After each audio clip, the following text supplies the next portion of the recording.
الحمد لله رب العالمين والصلاة والسلام على سيد المرسلين أما بعد فأعوذ بالله من الشيطان الرجيم بسم الله الرحمن الرحيم الصلاة والسلام عليك يا رسول الله وعلى آلك وأصحابك يا حبيب الله الصلاة والسلام عليك يا نبي الله وعلى آلك وأصحابك يا نور الله۔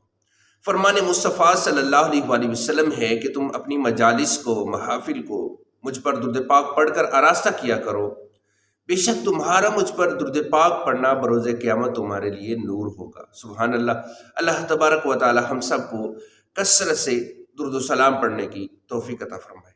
اللہ پاک قرآن پاک میں ارشاد فرماتا ہے ما ودعک ربک وما قلی، ترجمہ کنز ایمان، تمہارے رب نے نہ تمہیں چھوڑا ہے اور نہ ناپسند کیا ہے۔ یہ آیت کریمہ محبوبیت مصطفیٰ کا مختصر بیان ہے۔ ویسے اللہ پاک کو اپنے محبوب صلی اللہ علیہ وسلم سے کس قدر محبت ہے ہم اس کا اندازہ لگا ہی نہیں سکتے۔ ہم اس محبت کا زیادہ سے زیادہ بیان کر سکتے ہیں تو صرف اتنا کہ کسی کو کسی سے ہوئی نہ ہوگی، کسی کو کسی سے ہوئی نہ ہوگی، خدا کو ہے جتنی محبت کسی سے۔ غرض اللہ پاک کو اپنے محبوب سے کیسی محبت ہے، کتنی محبت ہے، ہم نہ جانتے ہیں نہ جان سکتے ہیں۔ البتہ اس آیت کریمہ میں اس محبت کی کچھ جھلک دیکھنے کو ملتی ہے۔ سب سے پہلے تو اسی بات پر غور فرمائیے کہ کچھ دن کے لیے وحی آنا رک گئی تھی تو غیر مسلموں نے اسے غلط نگاہ سے دیکھا، اسے منفی نیگیٹو نتیجہ نکالا۔ وہ سمجھے چونکہ وحی نازل نہیں ہو رہی، لہٰذا اس سے پتہ چلتا ہے کہ محمد صلی اللہ علیہ وسلم کو رب نے انہیں چھوڑ دیا ہے، ان سے ناراض ہو گیا ہے۔ ان کا اپنا نقطہ نظر تھا۔ ظاہر ہے جیسا دماغ ہو ویسی ہی سوچ ہوتی ہے۔ کفار نے منفی سوچا، اللہ پاک نے فرمایا ما ودعک ربک وما قلی، تمہارے رب نے نہ تمہیں چھوڑا اور نہ ناپسند کیا ہے۔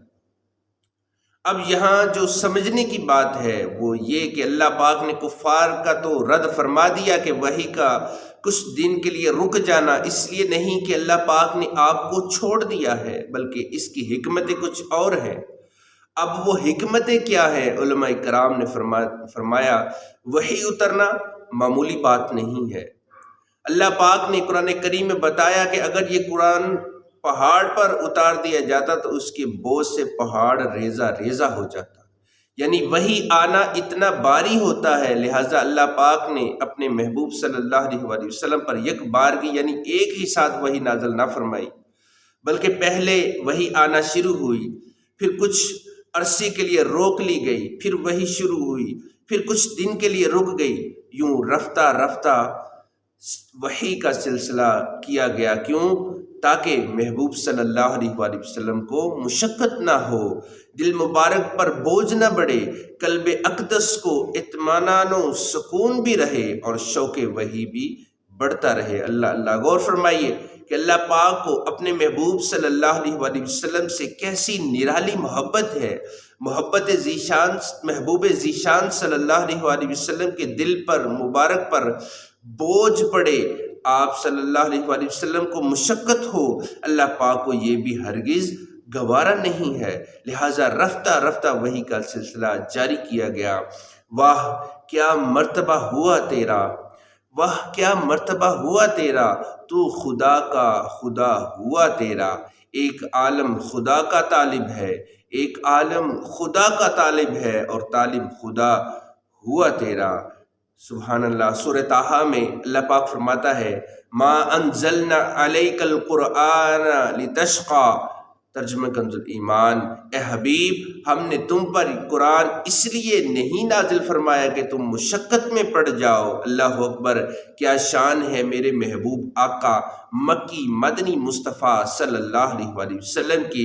روایات میں ہے پیارے نبی، اچھے نبی، سچے نبی صلی اللہ علیہ وسلم راتوں کو عبادت کرتے یہاں تک کہ آپ کے قدم مبارک ورم کر جاتے، یعنی سویلنگ ہو جاتی۔ اس پر یہ آیت کریمہ نازل ہوئی اور اللہ پاک نے فرمایا اے محبوب صلی اللہ علیہ وسلم آپ پر یہ قرآن اس لیے نہیں اتارا گیا کہ آپ خود کو مشقت میں ڈالیں، بلکہ اے پیارے محبوب صلی اللہ علیہ وآلہ وسلم، قم اللیل الا قلیلا نصفہ او انقص منہ قلیلا، رات کے تھوڑے سے حصے کے سوا قیام کرو، آدھی رات قیام کرو یا اس سے کچھ کم کر لو۔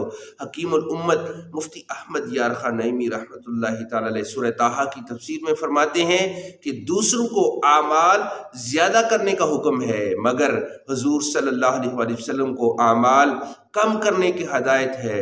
اس کی حکمت کیا ہے؟ یہی حکمت ہے یہ کہ محبوب صلی اللہ علیہ وسلم کا مشقت میں پڑھنا اللہ پاک کو پسند نہیں ہے۔ سبحان اللہ، کیا ہے شان ہے آقا صلی اللہ علیہ وسلم کی۔